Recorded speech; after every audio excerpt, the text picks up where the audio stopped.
Imagine opening your garage and finding every luxury car on Earth parked inside. Not one Ferrari, not two Lamborghinis.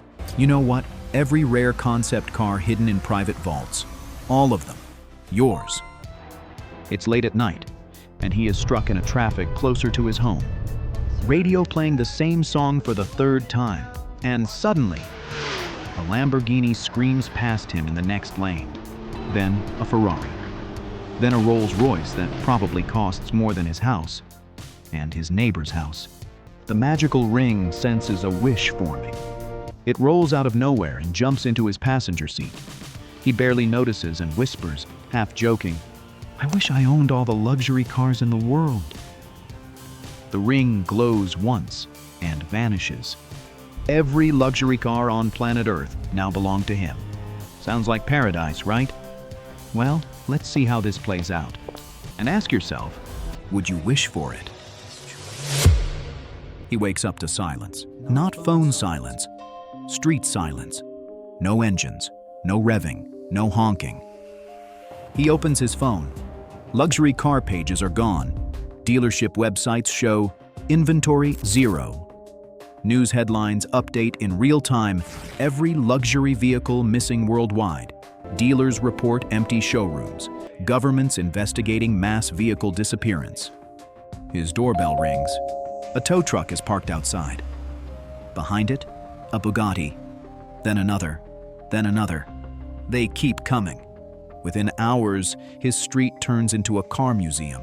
And that's when he realizes the wish didn't give him access. It gave him ownership. Cars stacked bumper to bumper. Neighbors standing outside filming. The mailman turns around. Someone calls the police. An officer arrives, looks at the chaos, and just stares with an open mouth. There are 47 cars crammed into a street designed for just 20. Meanwhile, more cars are coming. Here's the thing about luxury cars. There are roughly 500,000 of them in the world at any given time. That includes everything from basic luxury sedans to super rare hypercars. All of them now belong to one guy who made a wish without thinking it would become real. Garages overflow, parking lots fill overnight, warehouses unlock themselves.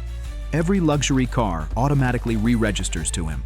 Titles, keys, insurance, all updated. His phone explodes with notifications. You've received 2,417 vehicles.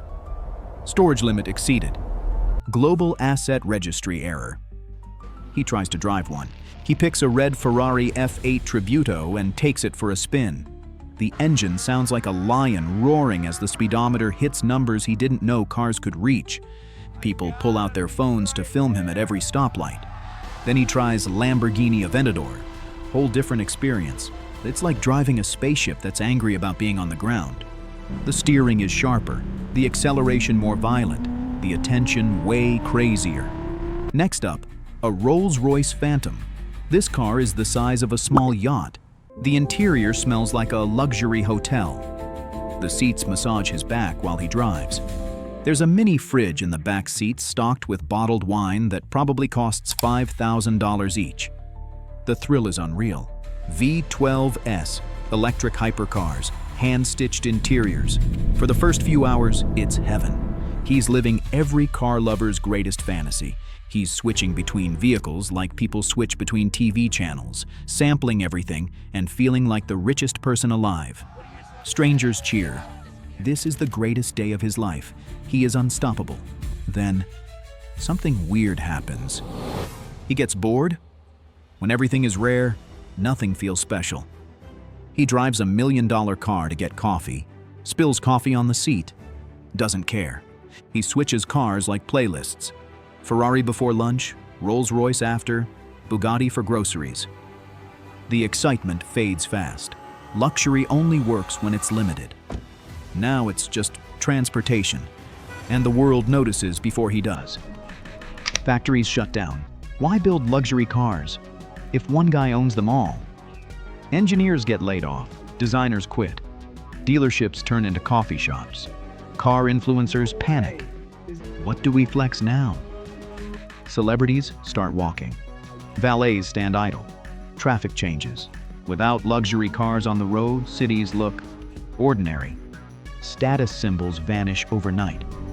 People don't miss the cars. They miss what the cars meant. But first off, what actually makes a car luxury anyway?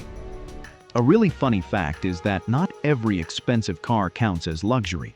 There's actually a big difference. Luxury cars combine three things: high-end materials, advanced tech, and a brand name that is a head-turner.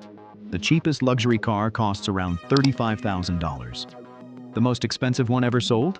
A 1955 Mercedes-Benz that went for $142 million. Just one car. Not a house or an island. A car. Now you see why saying "I drive a Corolla" gets a different reaction than saying "I drive a Phantom." Same function, totally different message.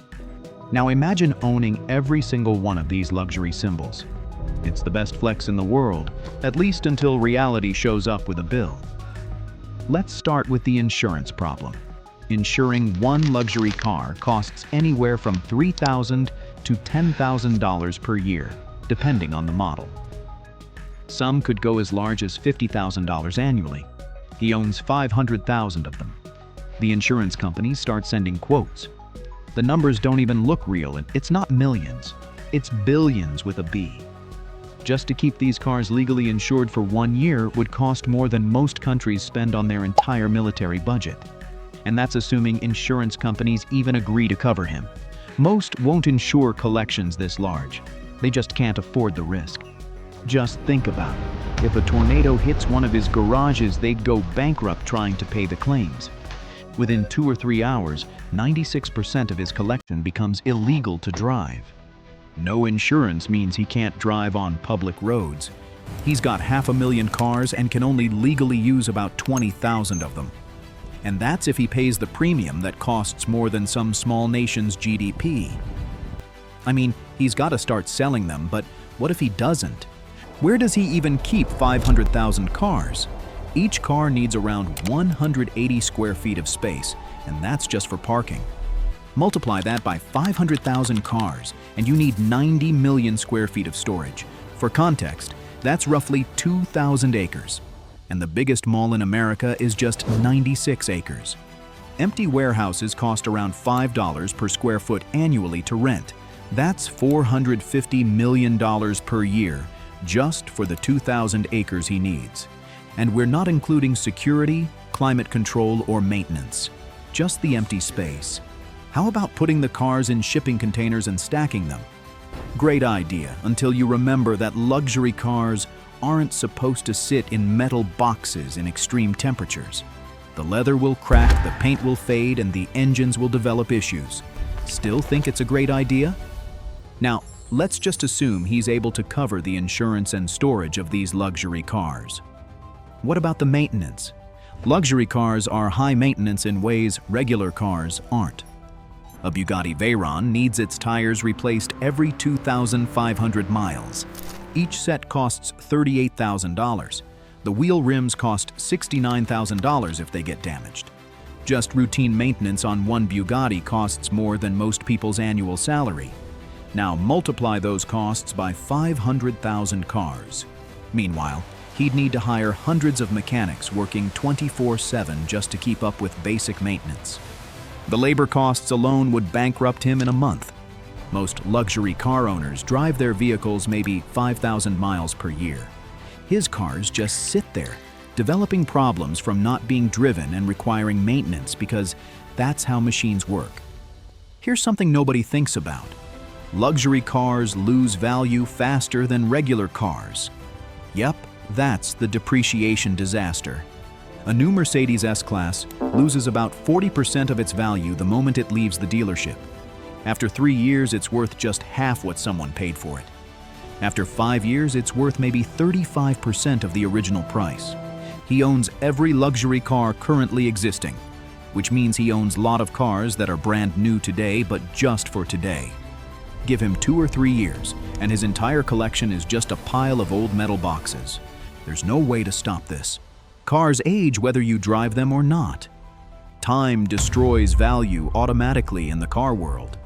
He's watching billions of dollars evaporate in slow motion, And driving them even makes it worse. You can't just own 500,000 cars without governments noticing. Each vehicle needs to be registered, and each registration needs fees to be paid. Some states charge hundreds of dollars per vehicle every year just for tags and registration. For 500,000 cars, the paperwork alone becomes its own full-time job for a team of 50 people. Then there's property tax. Many states tax vehicles as property. The rates vary, but you can be sure that luxury cars get higher taxes. He's looking at tens of millions in annual tax bills just because he owns these luxury cars. Then the requests begin. Messages flood his inbox. Rich people begging, just one car, any car. Governments negotiating. National museums need vehicles back. Charities asking, could we auction one for hospitals? He tries giving them away. The cars come back. The wish doesn't allow redistribution. Ownership snaps back like a rubber band. For the first time, he feels responsible. He thought owning everything would make him feel powerful. Instead, he feels empty. No one is impressed. No one is jealous. They stopped caring because luxury lost its meaning. It became a glitch. Luxury was never about owning everything. It was about appreciating something. Scarcity doesn't create value. Meaning does. And if you held that ring, would you wish for it? Somewhere else, the ring senses another wish forming. It rolls across a table and stops near someone staring at their phone, scrolling endlessly, tired, disconnected. A whisper, I wish mobile phones never existed. The ring glows once and disappears.